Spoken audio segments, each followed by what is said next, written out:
All right, the numbers are going up just a little bit, so we'll give it, 30 more seconds, maybe a minute, and then we'll get started with the PowerPoint and then go to the chat for questions. I really don't have anything new today, but I just wanted to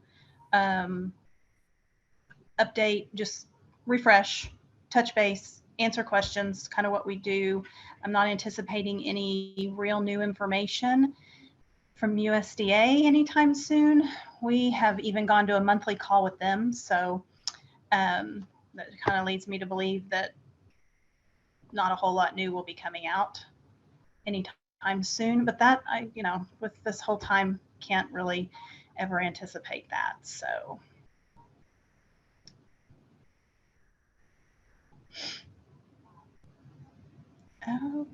okay, looks like we've started to level off on the numbers at 189. I hope you guys are doing well. We haven't talked in a month. So school's started since we last talked and is well on its way. I hope it's going well. Okay, we'll go ahead. Oh, it's been crazy. I bet it has. I bet it has. Oh, we're still climbing. We're up to 196. Well, good deal. We've had about 10 more hop on. We, of course, want as many as we can to hear and be able to ask questions and to get information when they need it. So, okay. All right. I'm going to go ahead and get started.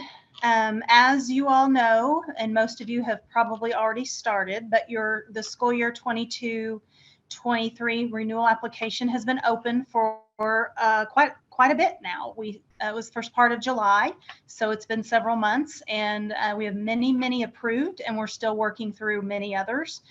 We're over halfway, which is about normal for us this time of year. We're not behind. I still encourage you all to be checking your emails from us, because that's how we're letting you know if there needs to be corrections or updates or anything in the system for your application. Keep in mind, we do actually have a handful of schools that have not inserted a 23 application, and that is required before you can start to actually complete the application checklist in CARS. As a reminder, staff visitors and contract meal prices for school year 22-23 are on the slide. If you can't see the slide, breakfast is $2.26, lunch is $4.84, and snack is $1.08. If you're not charging that minimum price that's required, you do need to keep track of that on the form. We call it the adult meal charge form. It's just a way to track the difference. You can get that from your regional child nutrition specialist if you need it. And that's just to ensure that child nutrition is given back the full amount of that meal if you're not charging the full amount from the adults, staffs, or visitors. Contract meals are required, so if there's a contract in place, we do check that before we approve that. So those are the prices that have to be charged. Okay, a reminder, next slide, as we transition back to normal NSLP, everyone is operating the National School Lunch, School Breakfast this school year. All meals are not free this year. Now, I realize if you're operating a provision or a CEP, you're feeding the kids for free. I realize that, but it's not like it was the last 2 years where everyone, and you were going to claimed under SSO or SFSP and everyone was free. It is not that way this year. Everybody, you've got to collect free and reduced meal applications unless you're a CEP or a provision 2 or 3 school. If you're in a base year, provision 2 or 3, you will be collecting applications, but if you're not in a base year, you wouldn't be. A reminder, you cannot require the completion of a free and reduced price meal application. We get calls in here all the time that schools are requiring that, and they won't give me my student schedule or my bus schedule or whatever it might be. That was at the beginning of the year. You can't tie the free and reduced lunch application to that even enrollment. So another reminder, we're starting to get rumblings in the office. Keep in mind the economically disadvantaged form does not take the place of the free and reduced meal application. It's just in addition to, it's not part of anything child nutrition does, even though I know many of you out there do that for schools. It's not part of child nutrition duties. The economically disadvantaged form is not. Okay, next one. Another reminder that 80% of your grains must be whole grain this year. If you have multiple lines, each line must meet the whole grain requirement. And I do know that certain things are a struggle still to get. We are aware of that. USDA is aware of that. But I'm just giving you what has to be done and met. There is currently not a meal pattern waiver, which I'm getting ahead of myself, so I don't want to do that. There are state waivers if your school has to pivot to distance learning due to COVID. And even if they do, meals still have to be claimed categorically if providing meals to students. If you are having to pivot to distance learning due to COVID, please let us know. We'll have something we'll need you to complete so that we can track that. Because as with everything during COVID, we still have to track many things. So please let us know. And the next slide, a reminder that production records are required to be maintained daily.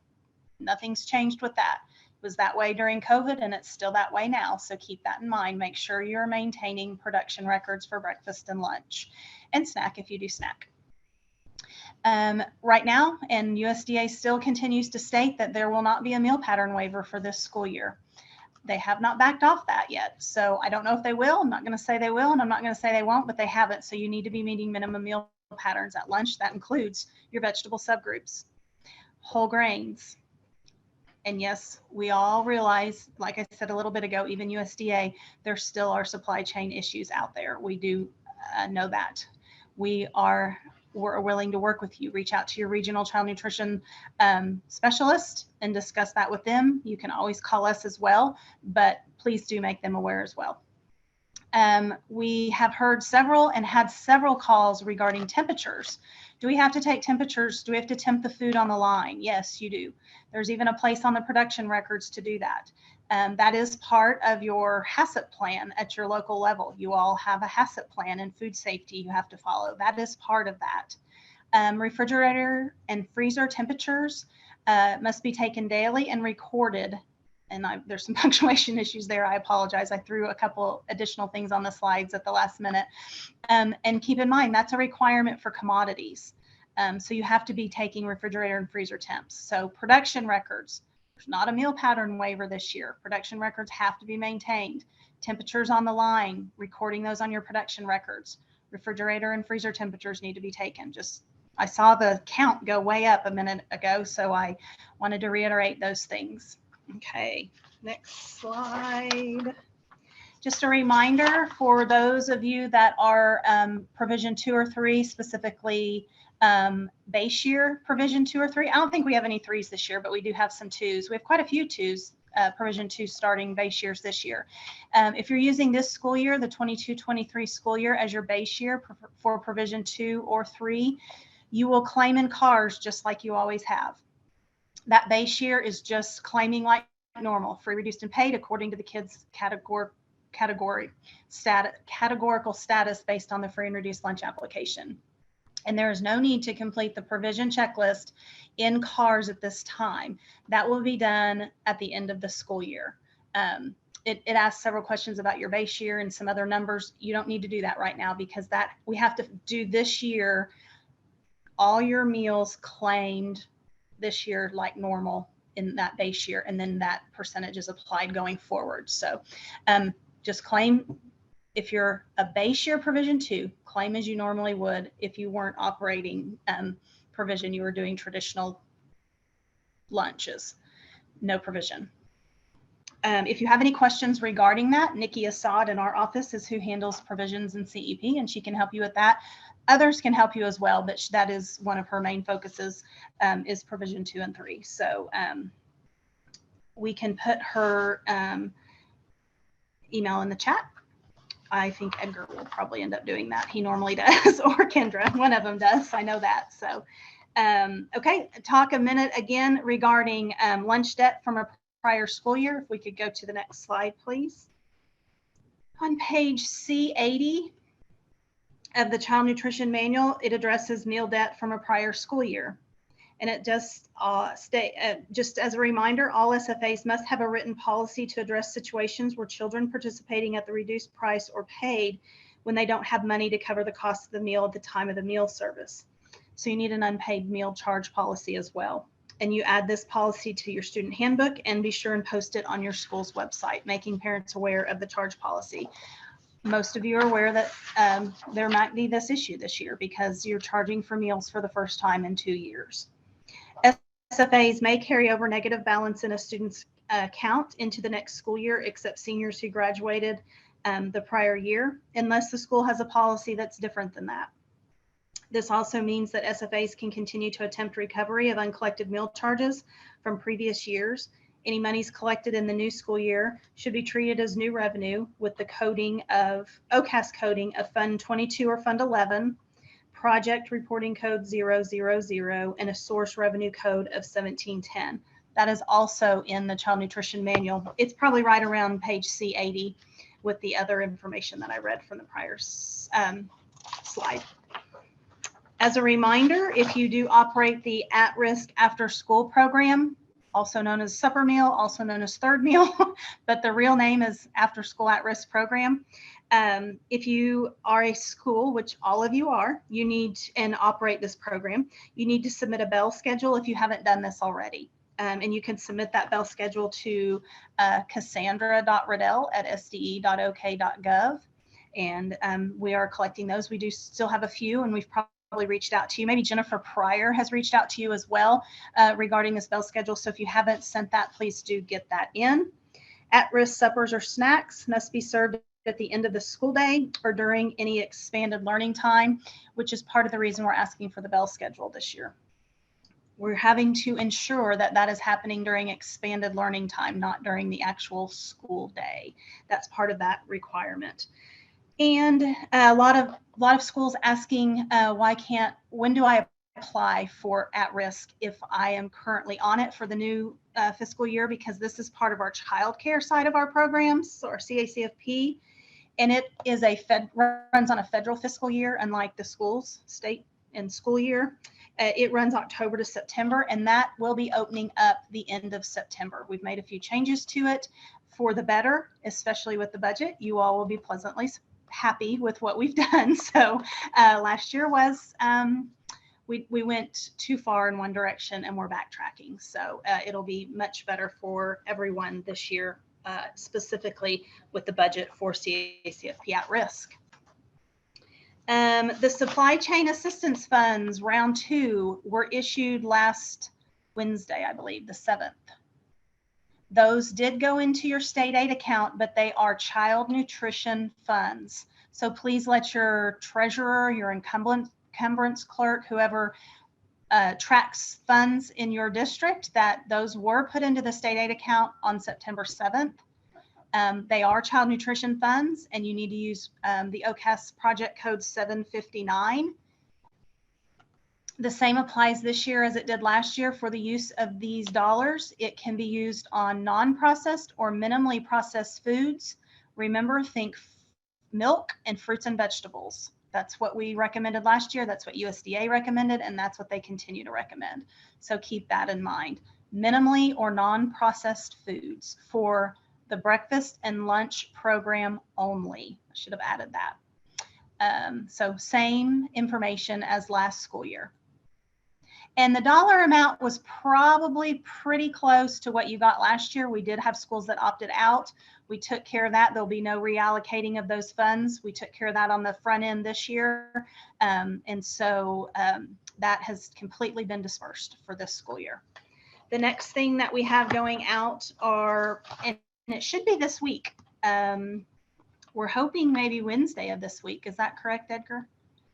You can give me a yes or thumbs up if you heard otherwise, but that's kind of what we were shooting for this year. Again, these are PEBT local admin funds for FY22.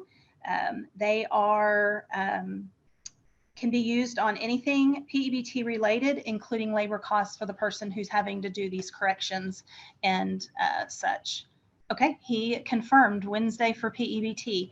The amounts are a set amount based on what's on the screen, and it's based on free and reduced numbers in your district. So 1,000 or less, you'll get just a flat 628. 1,001 to 5,000, you'll get 3,135, and 5,001 to 1 million plus, you'll get 5,950. And again, this is solely used for PEBT local admin costs, and it can include, be used for labor. In fact, that's probably what most schools will end up using it for, and that is fine. The codes, the OCAS codes for that are project code 760 and revenue source code 4706, just like last year. So they are, those are the same as last year. And then, as I stated about a month ago, we will be getting information out for the equipment grant. This is wasn't, I don't think, started out to be an annual grant, but it has become an annual grant that USDA issues to the states a set amount, and our amount this year was the $470,665, and it's by equipment for sites. If you haven't gotten equipment at a site before, you can apply for that site. It'll be opening up on or around October 1st. I've reached out to USDA about, typically our paperwork does have to go down there and be approved by them before we issue it to you all. So I've reached out to them since it didn't change this year, if we still had to do that, and I haven't heard back. Excuse me, I've got a little cotton mouth. So on or around October 1st, and it will be done through the CAR system. And so more details to come, and the application will be opening soon, and there'll be an email that goes out to let you all know, and kind of spells everything out in a timeline. So that is coming. The next slide will be some upcoming trainings that we have. And they are there. We've also sent some emails out recently with some training links. So some of our platform for OSDE Connect had changed, and so we've also had to move a lot of our trainings to that. It was a very large, heavy lift, and Sherry Osley did an amazing job getting that done for us. So it's been probably a little bit slower than we wanted, and no fault to Sherry, but just because of the new platform and all the hoops we've had to jump through and learn it, because it was a whole new system for us as well. So it was not anticipated move that this was coming. It was just kind of thrown on us. So we've been working on it for quite some time. This call will be on October 17th at 1:30. It was supposed to be on the 12th, but there's an SNA meeting, so I happen to remember that. So we will be doing it on the 17th. We'll also be sending something out in CARS regarding short food safety training that will be done with Cooking for Kids. Gosh, and I've already forgotten the date. I wish I would have written that down. That's going to go out today or tomorrow, though. It'll be for all of our programs, so you'll get an email on that too. We just got it today, so we didn't get it on here. I wish we would have, but we didn't. So let's see. I'm going to go. I think that's it. So if you have questions, you can put them in the chat. Oh, is that fall break? Okay, we might have to rethink that. Okay, we're going to leave it on October 17th, but that I didn't think about fall break. I remembered another meeting, but I didn't think about fall break. I don't have kiddos in public schools anymore, so I don't keep up with those. Okay, so I'm going to go to the chat. Our October 1st count's taken on the 3rd this year, since the 1st is a Saturday. You know, honestly, Dan, I'm not sure. I can find out. In fact, let me shoot a text to somebody real quick, if you don't mind. Maybe I can get you an answer while we're on the call. So excuse me while I go ahead and text somebody.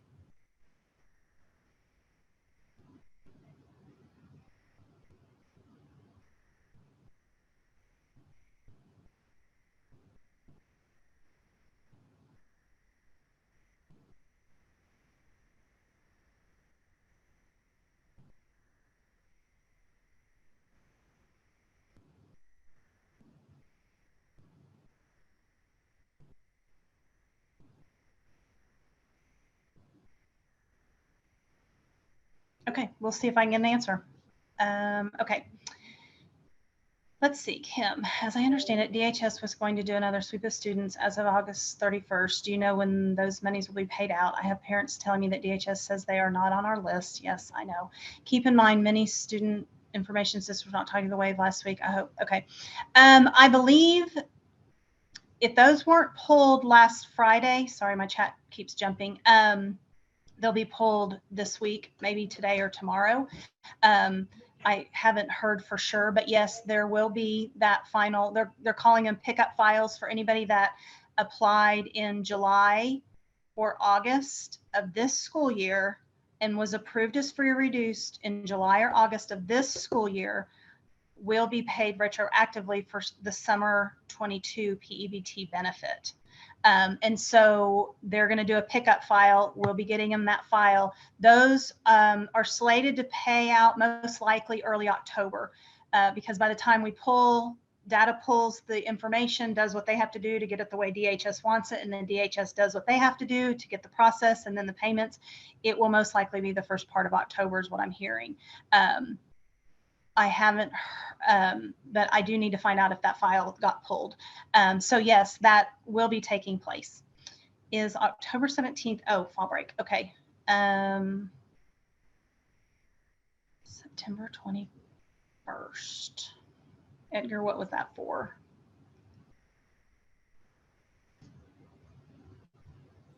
I think that was the food safety webinar. Oh, you're right. It probably was.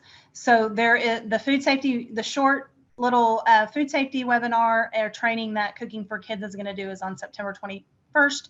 And we will be getting that out through the system, through CARS and through CACFP. Okay. Okay. As far as that, I sent the company doing our PEBT training an email today asking for maybe a timeline of when that was going to be released, and I haven't heard back as of the call, so I'm still waiting to hear on that. My understanding is it's any time now. It's working through its like final process to be issued, but it will be one that you'll be able to log into and do at your own pace and watch to know how to make those corrections, and then you'll be able to go in and do that. We will send out through CARS as well as student data. Our student data department will also send something out through their listserv to let you all know when that does take place. Okay. And we had hoped it would be by now, but unfortunately it's not.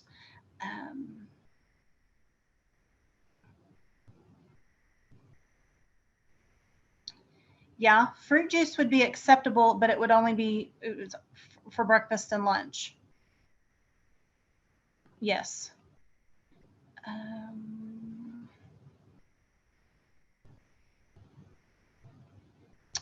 When will we be able to submit CACFP claims? I have sent in my bell schedule. I'm going to put a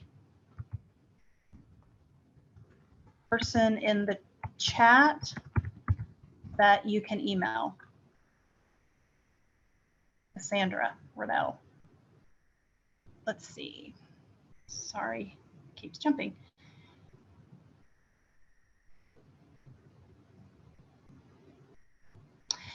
For the 30-day carryover, can we keep all students on free while we're filling out lunch forms, or do we have to post-date everything to be paid for those who are the first? Okay, if you were a provision and had to come off of it, those kiddos can be free for that first 30 days. But if you were not a provision, you can use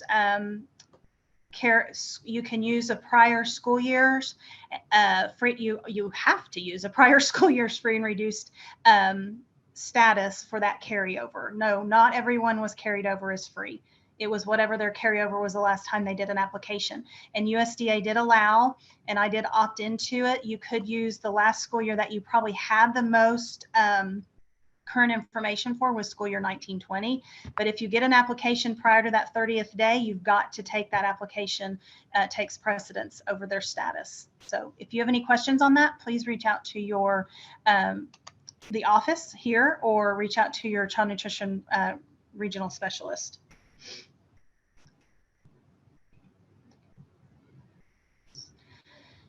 I have a child in pre-K that did not pull up on the direct cert list but had submitted a household application qualified for reduced. How do I fix this? Because I have him in as reduced. You'll need to reach out to your software company and ask them how to switch that. But there is a way to go in and do it. Those systems are a little bit different, and we don't keep track of how each way those systems work. So reach out to your system administrator for your lunch system. Help. I didn't know they were pulling kids for PEBT. An email went out the latter part of August about that. If they filled out, like I said, Krista, if they filled out a free and reduced application in school year, this school year, 22-23 school year, in July or August, and it was their application, or maybe even direct cert, was approved as free or reduced, they would, well, they had to let the system update. So it's being pulled. Again, it may have been pulled Friday. I don't know. I didn't find out before I got on the call. I jumped ahead on the chat, sorry. But again, for that, haven't updated our info system. And I'm going back to your original question, Krista. Updated our info system until after the 30th day.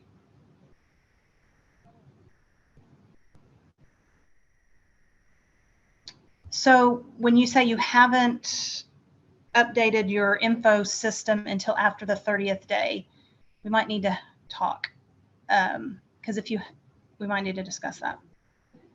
Okay. Dan's, oh, wait.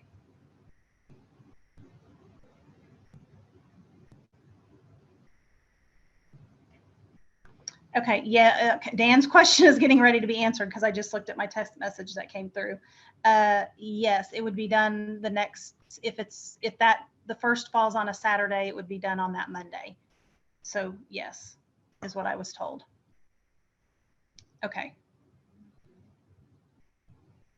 Any others? Make sure I didn't miss, okay. Any other questions?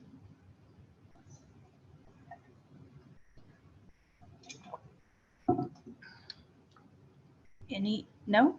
You guys are quiet today. Just to be clear, what are we just to be clearing about? Well, I handle some of the PEBT, but Shannon Nakvinda in our office is handling solely PEBT right now. I'm putting her information in the chat.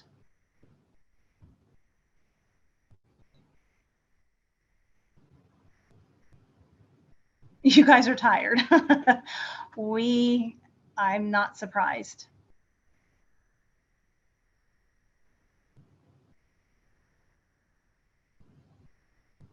Well, there was a PEBT email sent out the latter part, or late August, letting schools know that if the families completed a free or reduced lunch application in July or August of 22, they would receive and it was approved as free or reduced, they would receive PEBT, summer 22 PEBT in the pickup files. And that went out, I don't know, later August. I was going to look and see if I could, whoops, wrong way. Probably went out, I don't know, 18th, 19th, 22nd, maybe. Shannon's last name is spelled wrong. Uh-oh, I spelled Shannon's name wrong. Oh, I left the K out. Shannon's going to update that.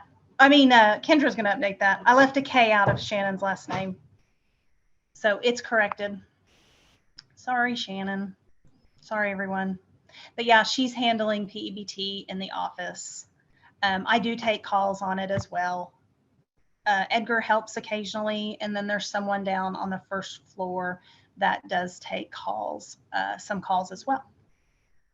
But Shannon's sole job is PEBT right now. So, okay, I apologize for that.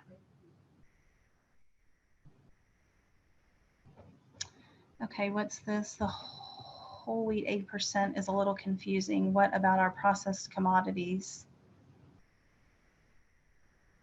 Oh, I must have missed this. What about our processed commodities that are only 50% whole wheat? Gosh, I honestly didn't know that that was happening. I am not familiar, I'll be honest with you, I'm not familiar with things you're getting for commodities. Jennifer, I think she's confused with to be whole grain rich, the item has to be 50% whole grain. But for the week, they're required to do what they do serve has to be 80% whole grain. I think that's where she's confused. Okay, then okay.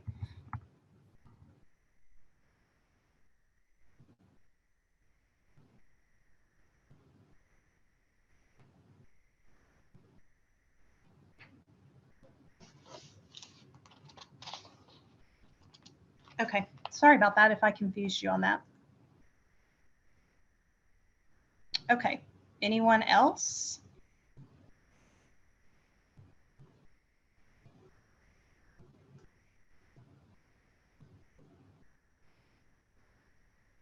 Because I'm not seeing anything else come up in the chat.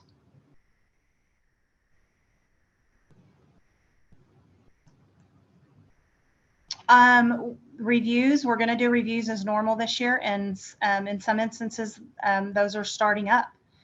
We're able to go ahead and start schools that are CEP or provision. We can go ahead and start those, and I know we had one district done last week. So those are starting up. So if you're not sure, I know in trainings, the regional specialists did mention who was up for review. You also will probably be getting information from, we contract out our procurement reviews with a company called DWG. And so you may get an email from a Robin Dickerson, and I think there's one or two others. We will be sending that out. And I think, Kendra, do you have plans to do a procurement review training with Robin? I believe so. And I think when I looked, we did it last time in November. So okay. I'll get with Robin to see when she's going to email everybody. But I think November is usually when we do it. Okay, that sounds great. Emergency funds can be used for anything child nutrition. Labor, food, equipment, anything child nutrition, because that was just reimbursing you for any loss that you may have received, and USDA can just anything child nutrition for that. What you will review this year, and so the procurement review is the prior year because we have to have a full year. So the procurement review would be last school year, but the actual child nutrition part of the review, where we watch meal service, check applications, verifications, and things like that, that is this school year.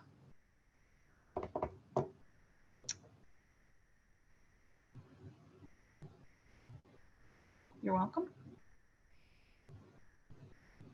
Okay. Anyone else? Like I was saying, the procurement reviews, we do contract those out. We will do a training on that, kind of tells you what to expect. And then we will also let you all know, a lot of times when they email, for some reason, the folks from David Gandel's office, DWG, that tends to go to the junk email of at your districts. So you'll need to be on the lookout for that, which then in turn can delay you getting the information to them. And that just causes, can cause issues. So we'll make sure we get the names of the people who could be emailing for those documents. Why did the name of the field staff changed from basically consultant to regional child nutrition program specialist because they're not consultants by nature. Their job is not a consultant by the true term consultant. And so there were several title changes that had to be done throughout the agency, and that was one of them they wanted us to change. And so they became a regional child nutrition program specialist. Nobody had really asked, but yeah, that's why. No big secret, but let's see, if we received equipment in 2019, does that mean we are not eligible for the one coming up? It's done by site. So if that site has had one in the past, we have to take sites that haven't. If there was extra money and you were the next on the list, we could do it, but we have to use up the money with those who have not received equipment at their site.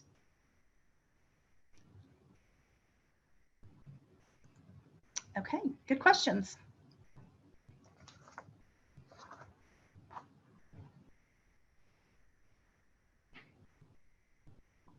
Yeah, thanks, Lisa. Schools getting a procurement review should pay attention to training if they have a review in 23-24, since it's previous year that's audited. Their new title, I know it does. We tend to refer to them. I still have a hard time because I've been in it so long. I still refer to them as field staff or consultants, and I try to break myself of that. So I've been trying to say just child nutrition specialist is what I've been trying to say. Let's see. If we got a grant last year for our middle school, can I apply this year for our high school? Yeah, if they're two different sites, yes, you could. It's site-based, the equipment grant. Anyone else?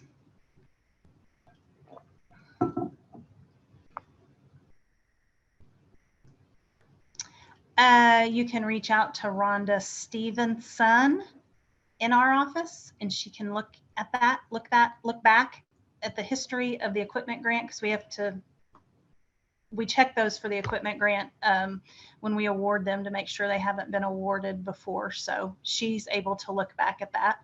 I will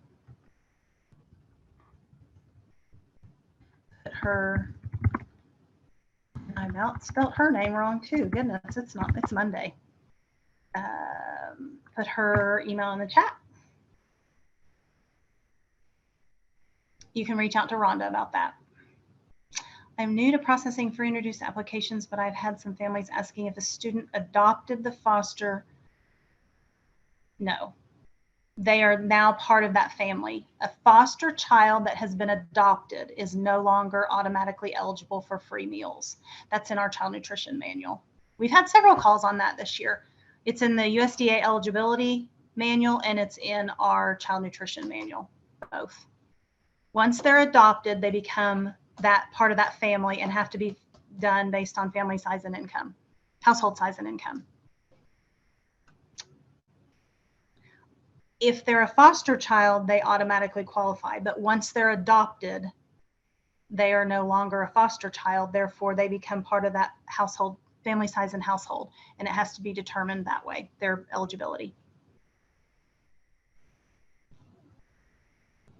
Okay. Anyone else? Temporary custody is not a foster child. So it'd be part of the household size and income, based on household size and income.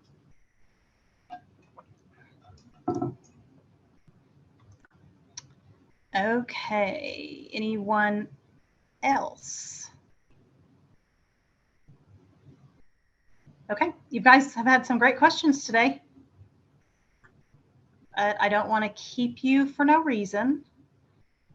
So we'll just kind of wait another little bit, and if nothing else comes up in the chat, I'm going to say we'll plan on October 17th, but since that's going to fall around fall break, we may change that. So be on the lookout for a change for that. I hope you guys are having a good school year so far and things are going well for everyone. We're here if you need to reach out. Just contact us here in the office. And again, you can always reach out to your child nutrition program specialist in the field also. And I'm not seeing any more questions, so I'm going to go ahead and end the call because I don't want to waste anybody's time. But thanks for everything you guys continue to do and have done this entire time. And we will talk to you next time. I'm going to say the 17th, but I have a feeling we'll go ahead and get that switched. So take care. And we will talk to you and in another month. If we need to get back together before that, we can and might. You know, we've done that in the past. So, but I'm not anticipating anything coming up that would require that. But stranger things have happened during all this. So keep doing a great job, and we will talk in about a month. If you have questions, reach out. Thank you, everybody. Have a great rest of your Monday and have a great week. Bye-bye.